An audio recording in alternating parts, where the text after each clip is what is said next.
Salam sejahtera bagi Bapak Ibu Saudara yang terkasih di dalam nama Tuhan Yesus Kristus. Sebelum kita mendengarkan renungan pada hari ini, marilah kita berdoa. Kasih karunia dan damai sejahtera dari Allah Bapa kita dan dari Tuhan Yesus Kristus menyertai kamu. Amin. Saudara yang terkasih, renungan hari ini bagi kita tertulis dalam Mazmur 19 ayat 9 berbunyi demikian.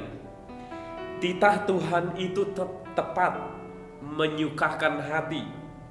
Perintah Tuhan itu murni, membuat mata bercahaya. Demikian isi firman Tuhan. Saudaraku, kita pasti suka yang namanya keteraturan. Kita merindukan yang namanya semua tertata dengan rapi. Kalau tidak ada yang namanya aturan, maka tidak akan bisa tertata dengan rapi. Kalau tidak ada satu ketentuan, maka tidak akan bisa tertata dengan rapi. Dan yang namanya yang tidak tertata dengan rapi, pasti akan membuat pikiran tidak tenang dan tidak akan pernah yang tidak rapi itu menyukakan hati. Oleh karena itulah saudara yang terkasih, pada firman saat ini ditegaskan bahwa Taurat Tuhan, titah Tuhan, aturan yang dibuat oleh Tuhan itu adalah untuk menyukakan hati.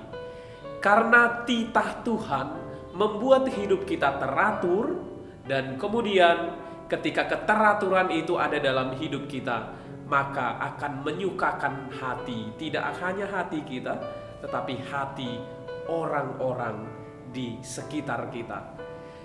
Pertanyaannya adalah kesungguhan dalam menghidupi, kesungguhan dalam melaksanakan titah Tuhan itu.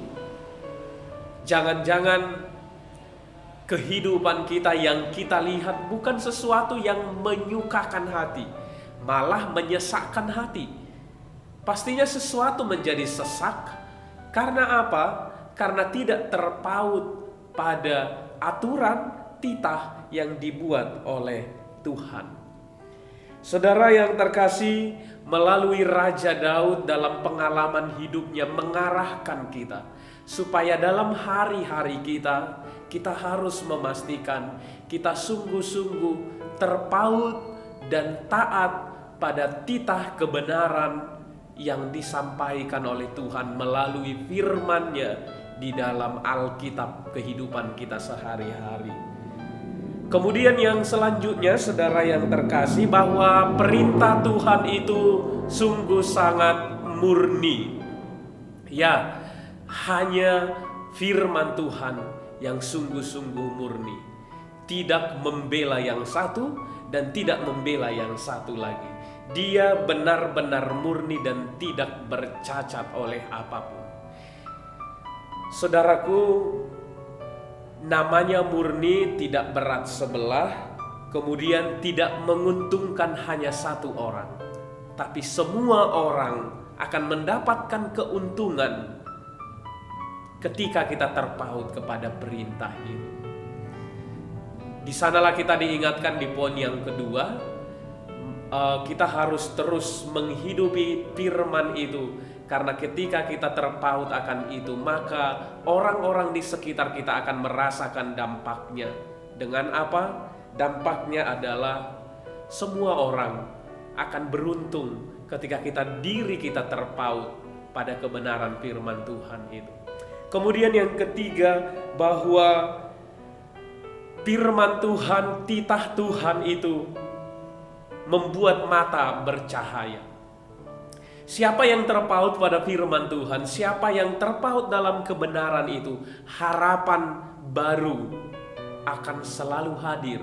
Cahaya terang, mata yang bercahaya memandang ke depan lebih terang akan dia rasakan dalam perjalanan kehidupannya. Harapan selalu ada bagi orang-orang yang terpaut pada titah, aturan, dan kebenaran yang Tuhan berikan. Kiranya kita terus terpaut, saudaraku. Apapun yang kita lakukan dalam hal kecil atau dalam skala besar yang sedang kita rencanakan dalam kehidupan kita, pastikan semuanya adalah tertata dengan rapi karena berdasar pada kebenaran yang telah diatur oleh Tuhan di dalam firman-Nya. Selamat bersukacita dalam menghidupi aturan kebenaran yang Tuhan berikan dalam hidup kita. Amin, kita berdoa. Terima kasih Tuhan untuk sapaan firman-Mu pada saat ini, bahwa sesungguhnya hidup kami bisa teratur hanyalah karena titah Tuhan, kebenaran Tuhan di dalam firman-Mu yang kami boleh temukan di dalam Alkitab di kehidupan kami sehari-hari. Tuhan, harapan juga, mata yang bercahaya akan hari depan hanya kami temukan saat kami terpaut pada titah Tuhan itu. Dan kemurnian yang sesungguhnya juga hanya kami temukan di dalam kebenaran firman Tuhan itu. Kiranya kami sungguh-sungguh terpaut pada firman-Mu saja. Mampukan dan kuatkan kami dalam menjalani hari-hari kehidupan kami sekarang dan selama-lamanya. Kuatkan jemaat-Mu di tengah setiap pergumulannya, agar bisa memandang hari-hari depan lebih baik, karena Tuhan yang memberi kekuatan di tengah-tengah kehidupan jemaat. Terima kasih Tuhan, dengarkanlah doa permohonan kami. Dalam nama Yesus kami berdoa dan bersyukur. Amin.